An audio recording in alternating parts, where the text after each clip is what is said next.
Welcome back to another episode of the BAPS Inspired Series podcast. Today, I'm really excited to be joined by Jaydevsinh Zala, an officer in the United States Air Force. As you know, we're celebrating America's 250th anniversary, and it's people like Jaydev who serve day in and day out who have made this country what it is. We're going to talk today about how he pursued his dream to be in the Air Force, and once he got there, how he stuck to his values as a Hindu American. Jaydev, thanks again for being part of this conversation. And to start things off, how's it going today? Doing good. Good to be here. Thanks for having me. I'm really excited about your story, first of all, and I think it's going to resonate really, really strongly with all of our listeners and viewers. And so let's just jump right into it. Your own dad came to America as an immigrant, and he always had this dream of being in the Air Force, but from my understanding, he unfortunately couldn't speak English, so wasn't able to follow that dream. And so I am curious about how his story actually helped shape your desire to want to serve in the Air Force. Yeah, thanks for asking that question. Like so many of our parents, they came from India. They didn't really have much, and they came to America for a better living. And this country, fortunately, gave them that. In my dad's case, when he was younger in India, he wanted to be a pilot in the Indian Air Force. At the time, the entrance or selection exam required you to have a certain level of English proficiency in reading and writing and speaking. He wasn't able to meet that, so unfortunately didn't pass, and then that dream moved on. Man. He came to America, started a family, and then when I was born, my dad, when I was 2 years old, gave me a toy plane. That toy plane we still have to this day. It's a small little Thunderbird fighter jet, one of the ones that you roll back and then it goes forward. Just a little toy. Meant nothing to me at the time, but that toy is kind of what shaped my future. My dad kind of knew that like I wanted to be a pilot, or I as in he wanted to be a pilot. He saw a cool little toy that worked out, and then he gave that to me. And so from that age on, from 2 onwards, I had that toy with me everywhere I went. And then as I got older, I used to tell people, I want to be a pilot. I want to fly this toy. And so that's how my dad's dream carried out. Fortunately, today I'm a officer in the United States Air Force, also a pilot. Wow. I remember all those toys, though, the ones you used to wind up and then they would just take off. I didn't have a plane, but I had a bunch of cars. They're also built different back then. So Yeah. 28 years later, 29 years later, it's still there. Yeah, that's pretty impressive that you still have it as well. How did receiving that toy, like you mentioned that from the moment you received it and after seeing your dad's dream, you knew that you wanted to be a pilot in the Air Force. So I am curious about, a lot of us have goals when we're kids, they change, but what made it for you that this goal that you initially set 28 years later, how did you decide that that was the goal for you, and why didn't you change your goal to something else? I'd say as a young child, you don't really understand like what your future is, like what can and cannot be done. You dream big, right? You dream real big. And so that's what I did. My parents supported me. I had that toy and I told my mom and dad, that's why I want to fly. I want to be a pilot in the United States Air Force. And so as I got older, I think probably 7 or 8, my dad told me the story of, why he wasn't able to be a pilot. Wow. And then from that age on, you realize that this country has given so much to your family. Like they came as immigrants with nothing, and now they're able to make something of their lives. And I was like, it's time to give back, right? Service to this country is extremely important. And that also ties in with like what we did at Monday. Seva was extremely integral growing up. And so tying those two together, kept that dream going.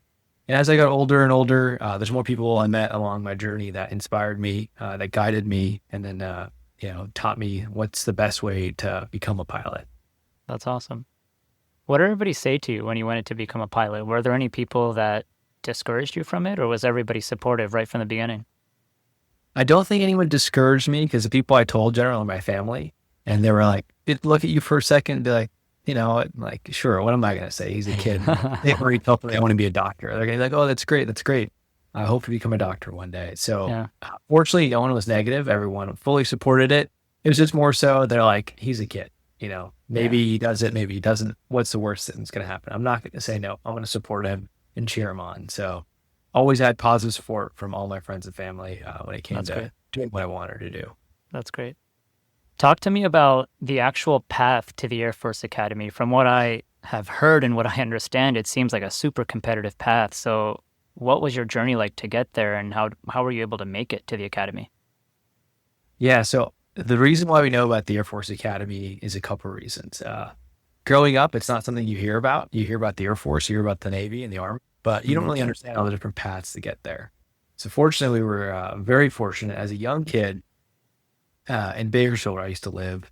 We had a yearly conference from the Air Force Association. It's just a bunch of retired military veterans that would meet together, talk about their past experiences and discuss, the good old times. Yeah.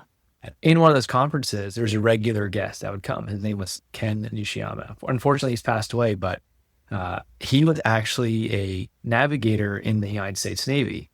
And he would stop by the front desk and talk to my dad. And soon he realized that, hey, like this might be a good person for my son to talk to.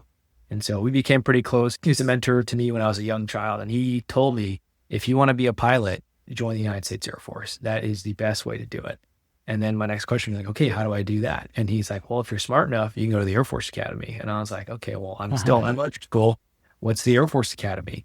Yeah. And so, as we moved to Chino Hills, starting middle school, that's when I started, really researching how do I get to the Air Force Academy, starting junior high, so 7th grade in California.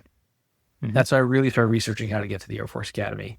One, you got to have excellent grades, which most of us do, right? If you want to go somewhere to good school, you work hard in school.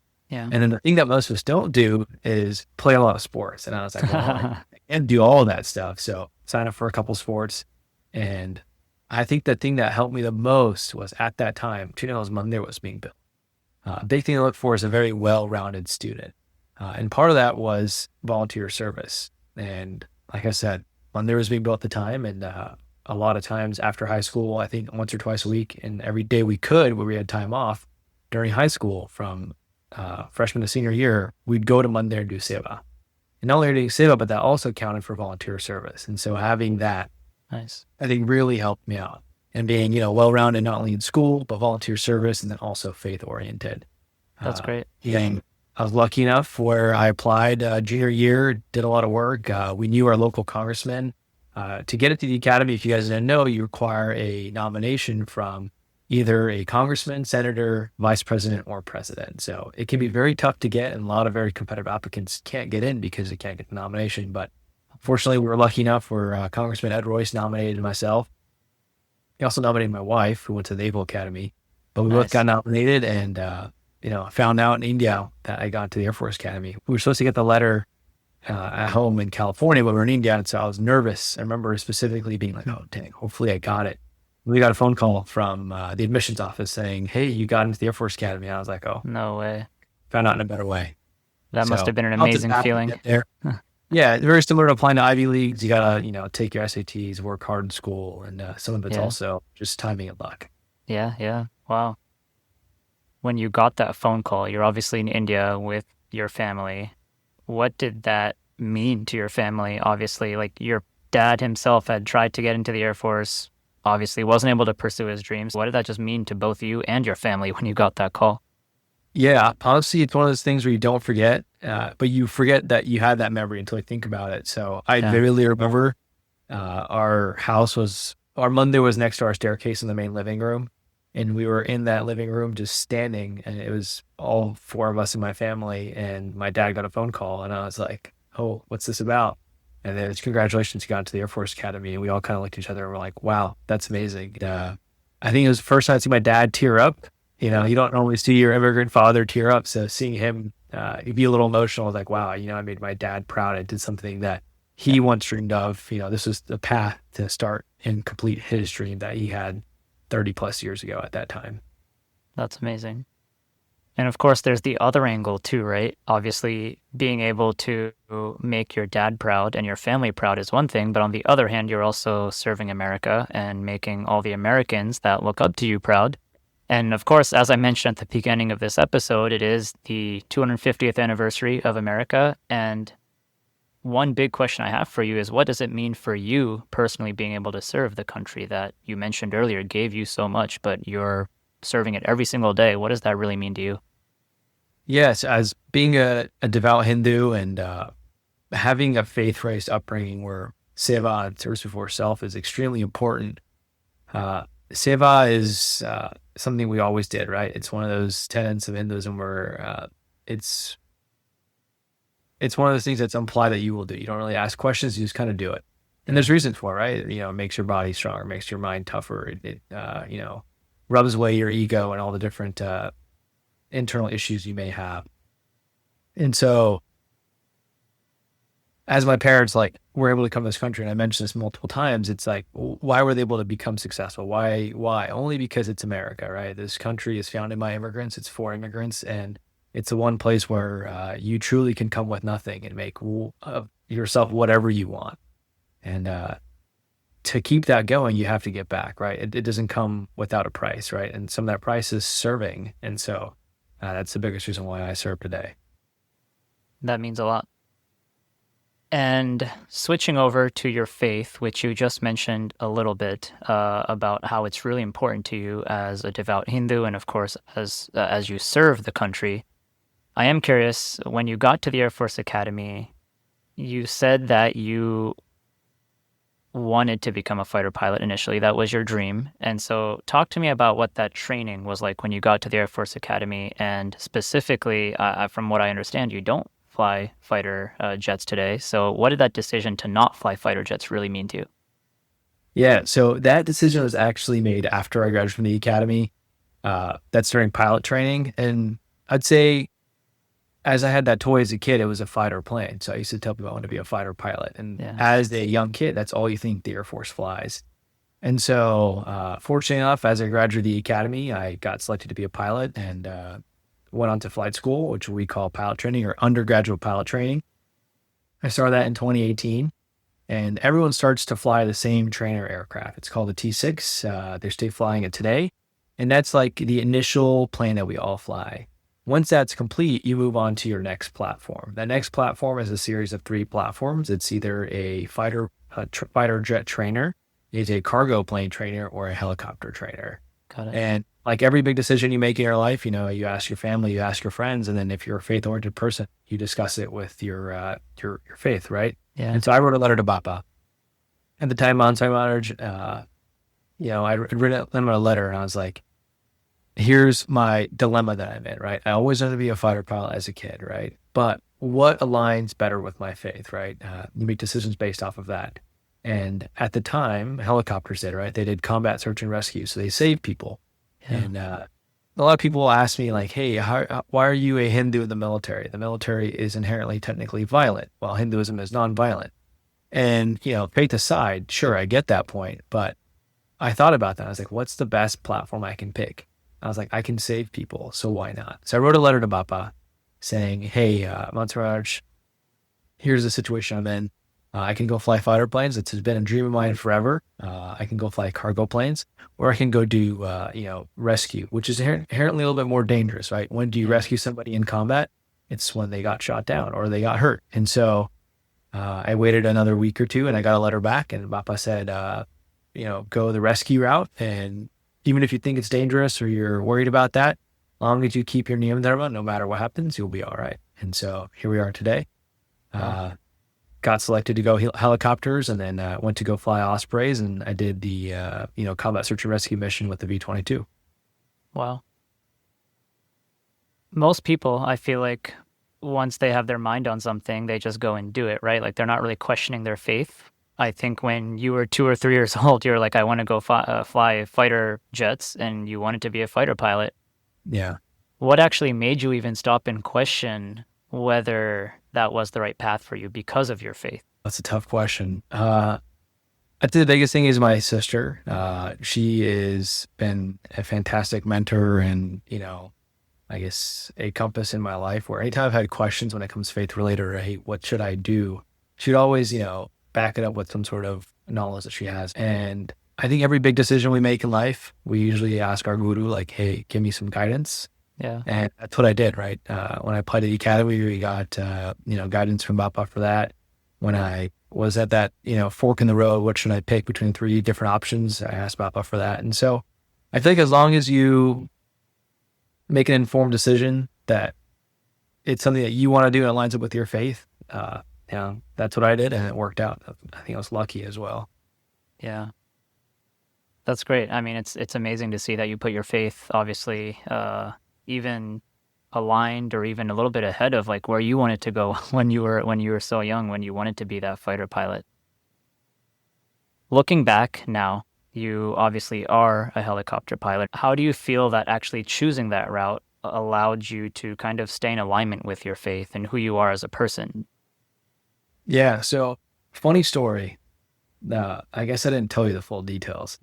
Is so within the helicopter community in the Air Force, there's 3 planes you can fly, right? Yeah. And the one I wanted to fly, which was primarily focused on search and rescue, unfortunately wasn't available.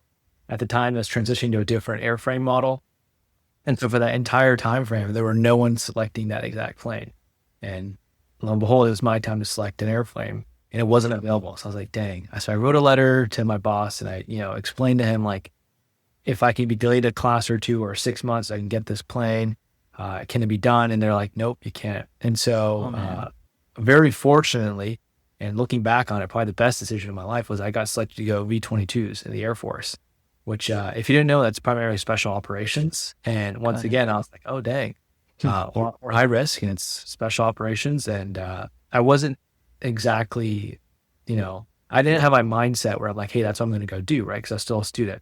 Yeah. So once again, I wrote a letter to Mapa and I was like, hey, Montage, I selected CB-22s. Here's what the mission set is, XYZ. You can Google it, what it does. And part of it is rescue, but a very small part of it. And I was like, okay, well, the option's still there, right? It still lines up with my faith and belief. And Mapa's like, don't worry. No matter what happens, like wherever you go, don't worry. Like you'll be safe. Follow your niyam dharma, you'll be all right. And you know what? I put that in the back of my head, a little nugget there, and I kind of forgot about it. And it's like, okay, I don't think I'll get to do rescue because that's not what this plane's main mission set is. It's not what I'm supposed to do. And so it's mainly focused on special operations and, went and continued onwards. And in 2023, fortunately enough, we went on our deployment and the entire focus of that deployment was combat search and rescue. And so my buzzword came true. Like, he's like, don't worry, you get to do what you wanted to do and I'll keep you safe. And so I was like, well, didn't buy me the boat, but I was like, yeah, I remember that 4 or 5 years later. And I was like, okay, that is true. And so sometimes you don't have foresight of what the Satguru says to know like exactly that minute, like, does that apply to me or not? A lot of people ask advice. Hey, what should I do for my future career? And they may hear an answer they don't want to hear, but on term, it always works out. Wow. That's a pretty impressive story. Some insane odds also. Yeah, I know. So once you actually moved into special operations, obviously operating in sort of some of these combat areas and conflict zones, I'm sure you faced a lot of realities and challenges despite having Ashirvad from Mansai Maharaj. I'm sure it was still challenging. Yeah. And of course, to the normal person, probably can't even imagine what some of these challenges were. What are you able to talk about in terms of the challenges that you did face and how did you actually overcome them in these active conflict zones as a helicopter pilot? Yeah. So what I'll say is like what I went through is not anything extraordinary. There's countless people have done it before me. Countless people do it after me. People have done way more valiant, way more brave things. But fortunately, I'm just here able to talk about it to you today, right? Since we're discussing it. What I would say is what I did wasn't anything hard. The only thing that may make it look harder to you is that it's something foreign, right? But you ask any member of the military, what do they do? People from the outside think it's very difficult. But you create this discipline, you create this mindset where whatever you're told, you have to do, right? And so that was my mindset. Like, no matter what I'm told to do, if it's work related, like I can't complain about it. I signed up for it. I'm a volunteer at the end of the day in the armed forces, and therefore I'm going to do what I'm supposed to do, right? And that also lined up with, dietary restrictions, doing puja every morning, or if it was in the morning, I'll do it in the morning. If not, sometime during that day. Yeah. And so that was also my mindset where I have these rules or these niyams that I have to do. There is no question if and or but about it. I'll just do them. And so being deployed to an austere location, I can't say the location, but it's a spot where you don't have everyday comforts, right? You may not have running water. You definitely don't have a supply of food coming in that you can go get whatever you want. And that was slightly difficult. I remember that breakfast and lunch and dinner were the same thing. It was a salad of some sort of vegetables. And the only way I got protein was drinking milk. So for my deployment, that's what I had for, the time I was out there. And did I complain about it? No. Like, did it suck? Sure. But was the alternative, right? I didn't have an alternative. So once you make up your mind and you set yourself that, hey, I will do it, you'll do it, right? And that's where my mind was made up. Doing niyam dharma like puja, all that sort of stuff. The mission that we're deployed to, sometimes you had quick notice where you had to get out the door, whether you're sleeping or whatever you're doing. So what I used to do was lay out my puja on my desk. And what I used to have in my pocket was I always kept a photo of Bapa's puja, a picture of it, and then a mara. And then on my desk, I had my puja laid out. So like ready to go, like it's probably not the way you're supposed to do it, but like tactically, if I had a moment's notice, like, hey, you got to get out the door, you got to go. Cool. My mara's right there, my puja right there. I can do one or two quick, mankas or mara if I have time and be like, okay, satisfied that. I prayed to Maharaj. I did my puja. Let's go and knock this out. And so, I guess most people don't know that, but I think ever since I joined the military, I haven't had to bend my rules or my faith at all. The military has been very accommodating, right? They understand that, hey, we have our restrictions, and whenever they are able to accommodate, they do. And so to you guys out there that are worried about that, as long as you make it known to your leadership and you are, hey, this is where I stand, they'll support you. That's super inspiring to hear. I mean, to hear that you were in difficult situations and still were able to stick to doing puja, stick to your diet, stick to your Hindu values, that's obviously super inspiring. Why was staying committed to all of that so important to you? I mean, of course, like it's super easy to just break your values, your character, but it sounds like to you it was something that you wanted to keep at the forefront no matter how hard it got. Why did it mean so much to you? And did you face any challenges that made you want to potentially break away from following puja, being a vegetarian, or even getting away from some of your Hindu values? No, you say that, it's kind of funny, but I think once you make up your mind, you're going to do something, you just do it, right? And it speaks to your own personal character, where if you have told yourself a promise, you've told others a promise, you have decided on something, and then when things get hard, you decide to not do that. I think I don't know what the correct word is, but whatever feeling I'd have afterwards of not doing that would be so much worse. And I'd be much more afraid of that than to, have some courage and be like, hey, I'm doing this for my faith. So there's that. And then when I was at the academy, I didn't find this group, or I wasn't one of the founding initial members, but the Cadet Interfaith Council, when I was a sophomore, was founded. And so I was one of the first members that joined it. And what that was at the Air Force Academy it was a group of all different faith of cadets. And I think we had about 10 or 15 different faiths that we represented. And I represented Hinduism at the time. And your job was to teach the entire cadet wing of 4,000 students what the different faiths of the world are. The reason being is that as you're a leader, when you graduate the academy, you're not only going to be leading one faith or one type of person. You're going to be leading plenty of different people from different backgrounds, different cultures. And the more you're able to understand them, the more effective of a leader you're able to become. So I learned that, having a faith-based background, being slightly diverse, doesn't make you a worse leader, doesn't make you a worse officer. In fact, it makes you a little more understanding, more compassionate, and gives you a different point of view to understand people. So I learned that, hey, faith is, it can be a big plus. Your culture can be a big plus in the military, if you use it to, your personal advantage, where you're able to become a better leader by understanding people from a different perspective and, having that point of view. Yeah, of course. That all makes sense. I mean, I know faith can oftentimes be a source of strength, can oftentimes make you a better leader, like you said. And on that note about, being a better leader through your faith, were there actually any moments that you look back at and maybe reflect on your time in the Air Force where perhaps you, being a devout Hindu or following your faith, do you actually feel like there were instances when you reflect back where it may have helped you potentially get through tough situations or perhaps even made you a better leader? And if so, can you point out those specifics and how? Yeah, I'd say the biggest thing besides like the whole leadership and all that warm fuzzy stuff, I'd say in Mandir when you're up as a kid, everyone, no matter how much money you make, how old you are, how young you are, what your background is, you all have to do seva, right? You can have the oldest guy clean the bathrooms. You can have the youngest guy clean the bathrooms, right? And so because of that, in the military, there is a hierarchy, right? There's young enlisted members, there's senior enlisted members, there's young officers, there's senior officers, there's generals. So there is a structure, an organization, an org chart, as you'd say, to the military, right? Yeah. And so You wouldn't expect your higher up leaders to be doing, some tasks like picking up trash in the bathroom. But, having that faith-based background, I learned that like there is no task beneath you, right? If you're asking someone to do something, you yourself, darn me, better prepare to go do that task yourself, right? If Yeah, I'm of telling course. a young enlisted member, hey, you're waking up at 5 a.m. tomorrow to go walk and go do a runway sweep in the cold snow, I better be there that morning as well, doing that same thing with them, right?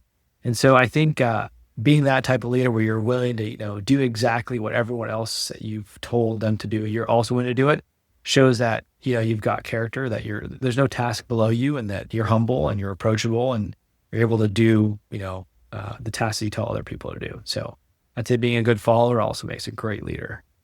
Right. That's really easy to forget. Once you get to the top, it's sometimes Yeah. easy to just give people orders. And like you said, maybe you don't show up yourself. So yeah, I appreciate that point about sticking to obviously not just saying something, but also showing it by actions too.